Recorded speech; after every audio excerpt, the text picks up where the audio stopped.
জিমে অনেক সময় কিছু সার্টিফাইড ডায়েটিশিয়ান হয়তো থাকে।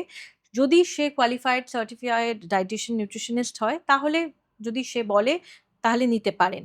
কিন্তু যদি gym trainer with all due respect যদি জিম ট্রেনার বলে থাকে যার জিম এক্সারসাইজ এটাই হচ্ছে তার এক্সপার্টাইজ, তার বাইরে নয়, তিনি যদি বলে থাকেন তাহলে ডেফিনেটলি নয়, ডেফিনেটলি নয়। কারণ আপনার শরীরে কতটা ওইটা নেবেন, আদৌ নেবেন কিনা।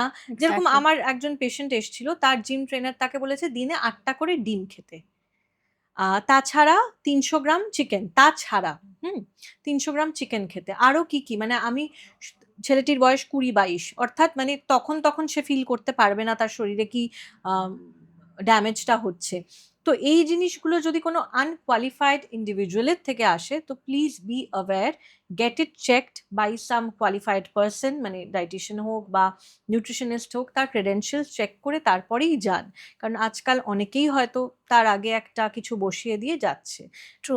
সে তার পেছনে ওই চেকটা হচ্ছে না, এটা হচ্ছে। যেই জন্য আমরা কোয়াকটিশিয়ানস বলেও একটা টার্মস ইউজ হয়। তো চেক করে নিয়ে সব তারপরেই যাওয়াটা কিন্তু বাঞ্ছনীয়।